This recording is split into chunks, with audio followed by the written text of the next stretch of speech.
на расстоянии 15 метров от меня был медведь, потому что он на Хакусах, это наша лечебница, на Хакусах у нас был склад, а я заведовала фельдшерским пунктом там, да, и выписывала меню. Медведь пришел в склад, открыл, сорвал замок, достал сгущенку, и когда мы вышли утром, он стоит и вот так вот пьет сгущенку, представляете, из банки, когтем, видимо, проколол, да, это было что-то.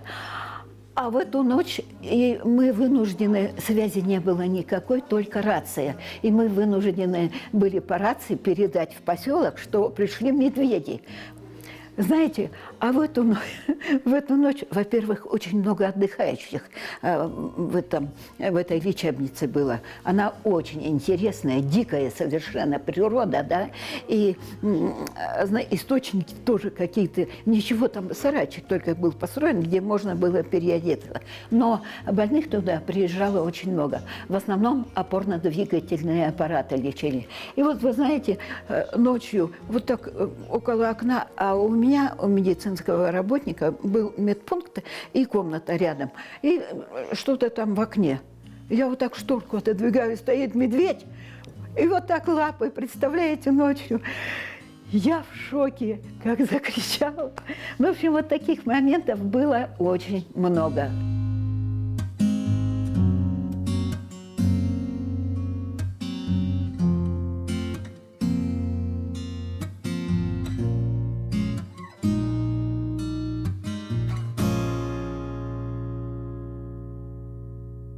Рельсы упрямо режут тайгу, дерзко и прямо, мной и в пургу.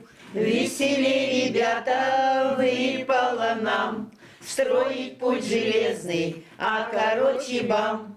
И сквозь туманы, и сквозь года, за океаны помчат поезда. Веселей, ребята, выпало нам строить путь железный, а короче бам. Скалы и чащи, все он пройдет, наш работящий, смелый народ. Веселей, ребята, выпало нам строить путь железный, а короче бам.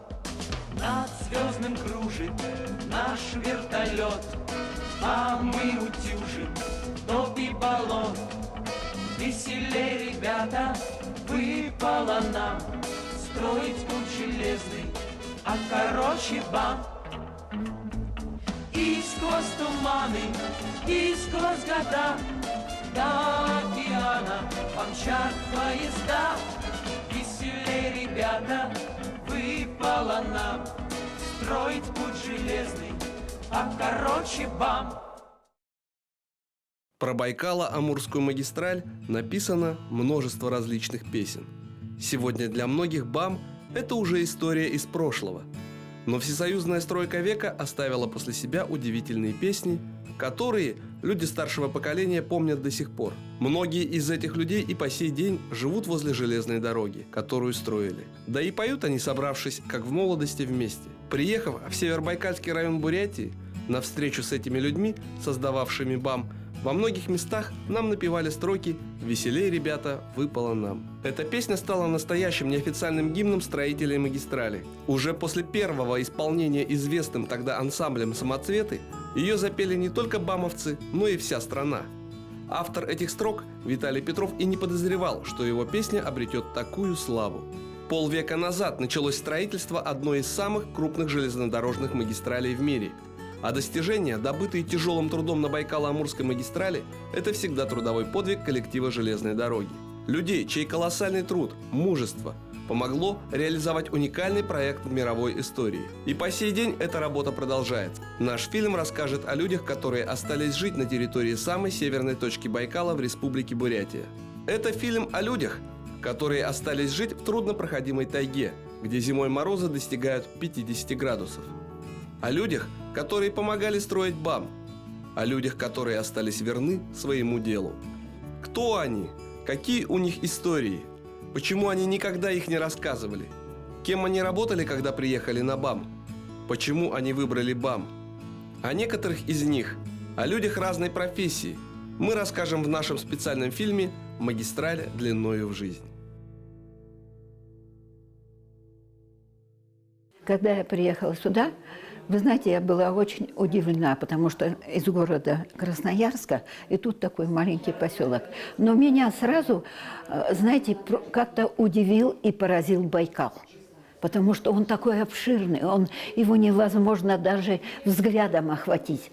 И муж меня привез сразу на Байкал, когда мы, значит, с самолета сошли, он привез меня на Байкал, я посмотрела и говорю: Виктор, я никогда ничего похожего не видела. Тамара Васильевна, как и многие жены, приехала на БАМ вслед за мужем из города Красноярск в 29 лет. Романтика стройки века затащила их в интересный край, в Бурятию, где они и остались жить в поселке Нижнеангарск. Больше всего Тамару Васильевну впечатлила природа, но жилищный вопрос оставил след на всю жизнь. А когда он привез меня в поселок, где мы будем жить, я была вообще шокирована. Почему? Да потому что жилья нет. Остановиться негде.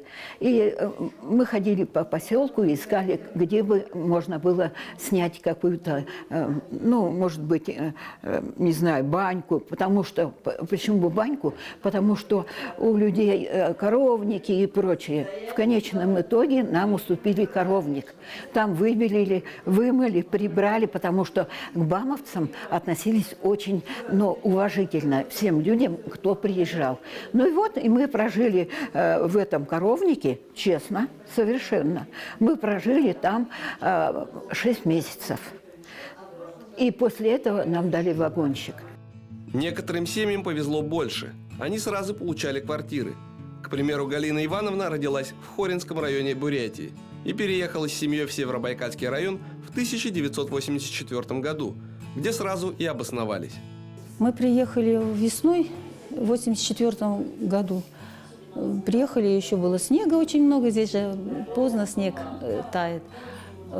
Прилетели с Улан-Удэ на самолете, и нас встретили, и представили нам квартиру. Но это как, скорее всего, это по мужевой работе, ему сразу квартиру дали. Да? Мы жили почти на берегу Байкала, вот тут недалеко от музея. И вот мы стали здесь жить, работать. И у нас, кроме 2 сыновей, которых мы с собой привезли, у нас еще здесь родилась дочь в 1988 году. И прямо в паспорте написано «Родилась БАМ». Ну, там адрес и поселок. Но самое интересное, что за слово «БАМ» там есть. Мы приросли сюда. И дети наши здесь любят жить. У нас уже правнуки есть. У нас уже 4 правнука. Девочки все. Внуков у нас много. В общем, мы живем счастливо, можно так сказать. Спасибо БАМу, что мы здесь живем. Но не все поехали на БАМ вслед за мужьями. Было и наоборот. Юрий Петрович родился в Чите, но поехал вслед за своей супругой на самую северную точку Байкала, в поселок Нижнеангарск. Приехал на БАМ в 1976 году. Чем занимались здесь? Как сюда попали? Сюда попал, по распределению супругу отправили сюда, она закончила медицинский институт, и ее отправили сюда работать. 2 сентября я вышел на работу, здесь была такая организация КПРО, это контора эксплуатации и ремонта оборудования. Вступил мастером по котельным в коммунальном хозяйстве. Не всем строителям БАМа сразу везло с жильем. Это был один из самых сложных вопросов, которые необходимо было решать. Один из самых распространенных вариантов жилья был знаменитый бамовский вагончик. Так строители называли небольшие вагоны-дома, в которых располагались квартиры, общежития, магазины, столовые и многое другое.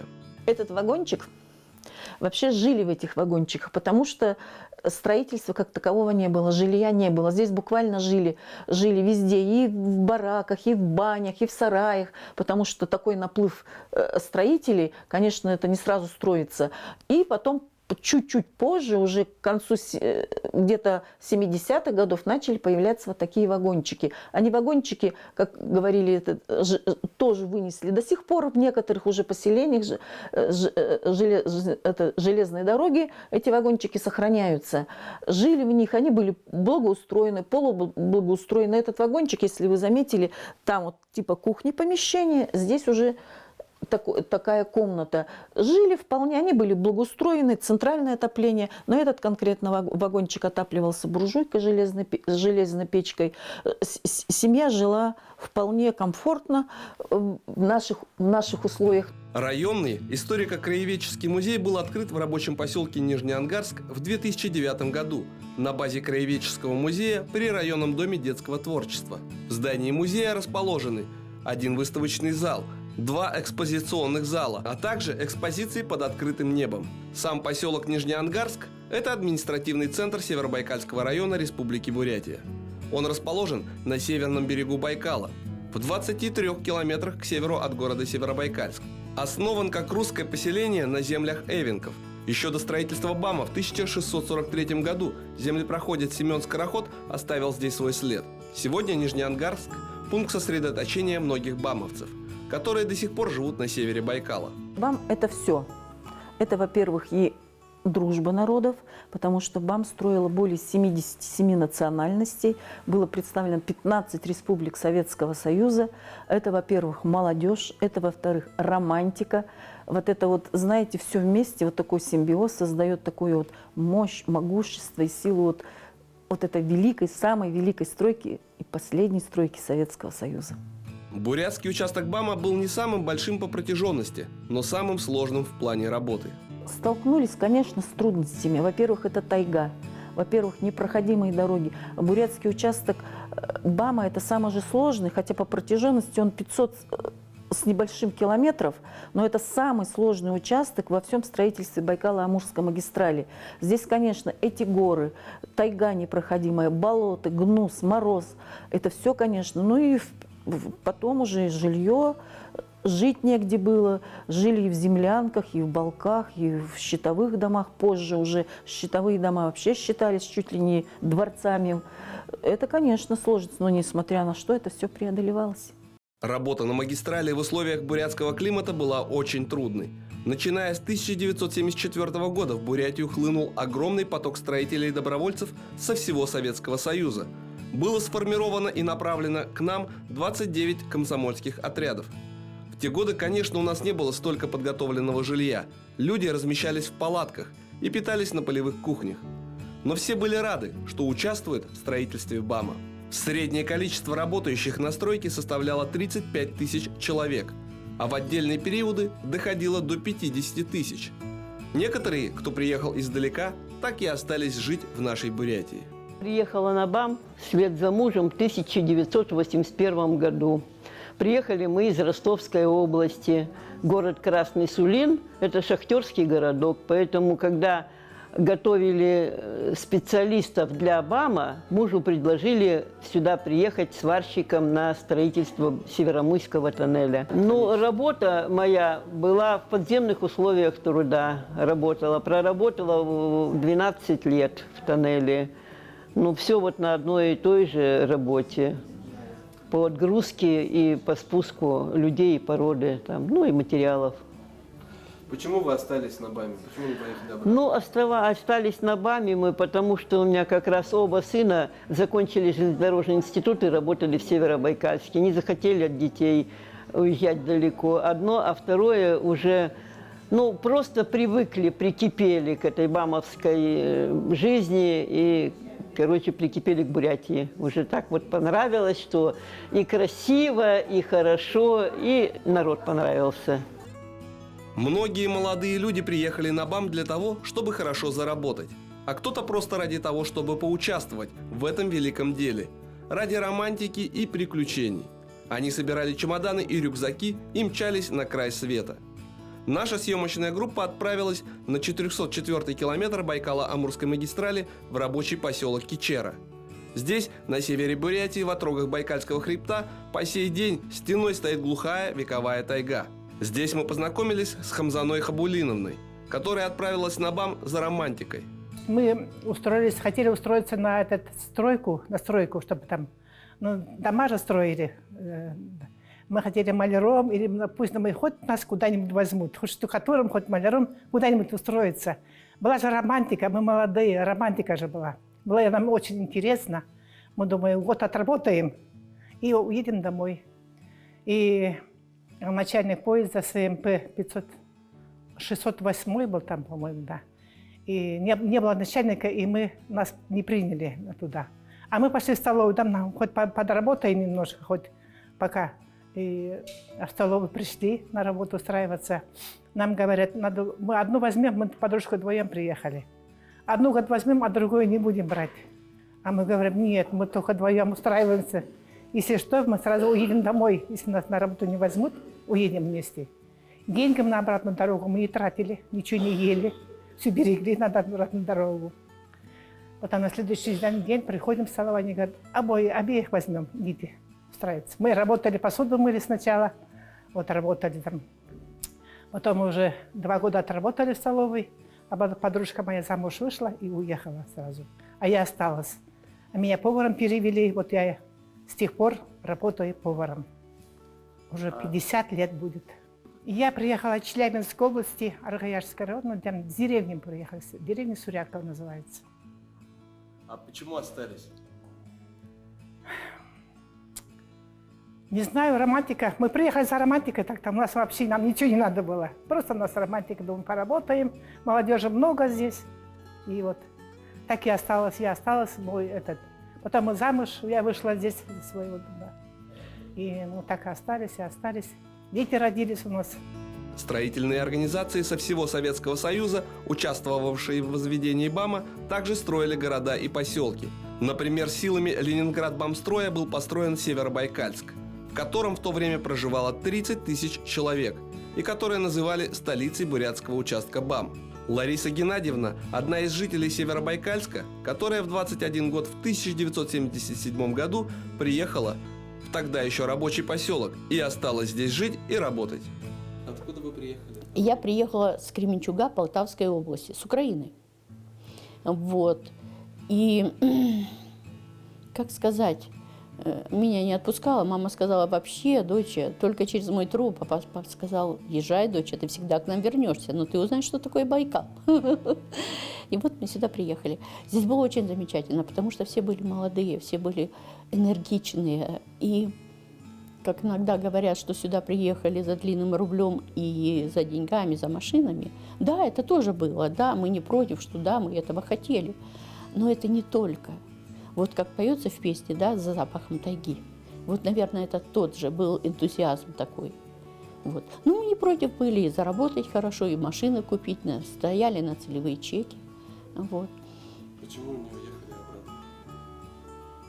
Почему остались в Северобайкальске? Во-первых, у меня 3 детей. Я приехала с дочерью, вот, и здесь 2 родила мальчишек.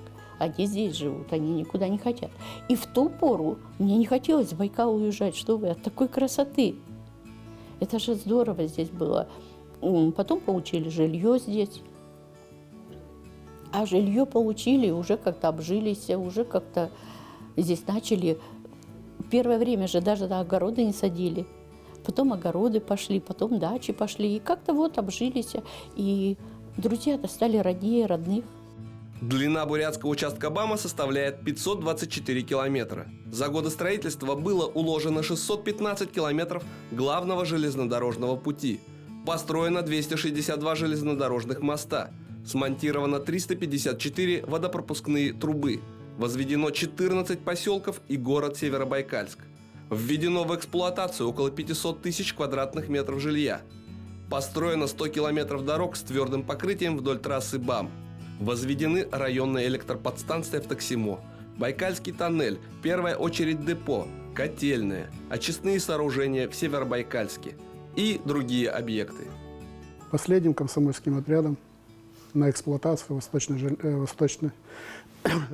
по привычке Восточно-Сибирской, Байкало-Амурской железной дороги. Приехал машинистом тепловоза. Расскажите о вашей работе, где, по каким станциям, пунктам, городам вы проходили? Как долго вы работали? Какой у вас трудовой стаж? Ну, общий трудовой стаж у меня 23 года. Горячего стажа – это стаж помощника машиниста и машиниста тепловоза.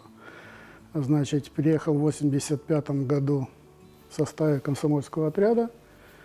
Комиссар последнего комсомольского отряда по эксплуатации БАМ-ЖД.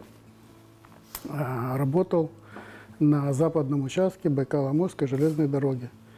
Когда мы сюда приехали, город Северобайкальск еще относился к ОВ, такое понятие, отдел временной эксплуатации, Треста-НАЦ, Нижний Ангар, Станстрой.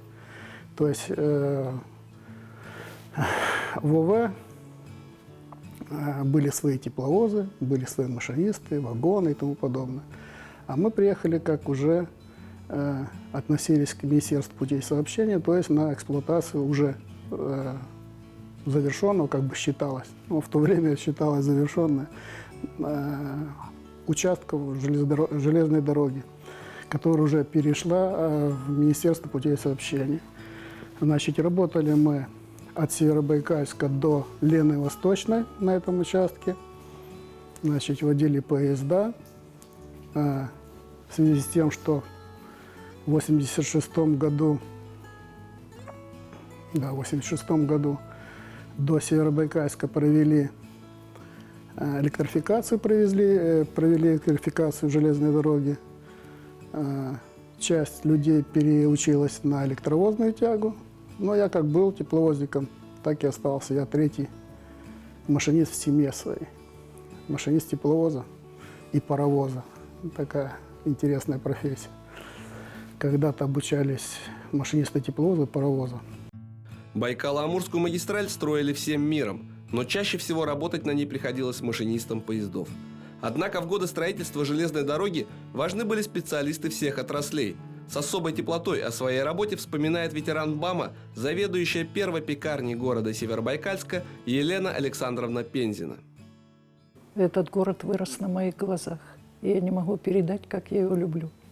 Вообще, я говорю, ну, знаете из истории, в 1974 в июле вышло знаменитое постановление, а в январе 1975 уже были образованы при главбамстрое Трест Нижнеангарск, Трест Ангарстрой и так далее. И при них были созданы управления рабочего снабжения. Вот если задать вопрос, без чего человек не может прожить в любых условиях, это без чашки чая, без тарелки супа и без хлеба. И потому мне очень хочется, чтобы, когда рассказывают о других строителях, не забывали о тех, кто их кормил и каким трудом это все доставалось. Я приехала сюда, я была первая заведующая пекарни вообще на нашем участке. И пекарня была в палатке. 2 солдатских печи. Я, конечно, в этом вообще ничего не понимала. До приезда сюда я работала там на родине в райкоме комсомола. И, по-видимому, рассмотрели, что я могу организовать и как-то все это ответственно сделать. Я вам скажу, что хлеб это был на уровне политики. И не накормить людей, которые завтра поднимутся и опять пойдут рубить просеку, ну, это просто было невозможно. Со мной работали 4 девочки. Я о них всегда рассказываю. Они из Петров-Забайкальска приехали сюда после профтехучилища. Вот этим маленьким пекарятам было 17-18 лет. Работали 8 часов смена, потом 8 часов отдыхают и опять. И вот уже ж октябрь, было холодно, пекарня была в палатке. И в ноябре ее начали переводить в брусовое здание. Оно все равно из сырой древесины. Там было холодно, и не выдерживался температурный режим. И вот эти девочки грели телогрейки на батареях, а потом прикладывали к чанам с тестом, только чтобы оно подошло. Это вот я очень хочу знать, рассказываю о том, чтобы люди знали, как это все здесь было. И ведь БАМ начинался маленькими поселками, в том числе и здесь. Строительство БАМа оказало большое воздействие на социально-экономическое развитие северных районов Бурятской ССР.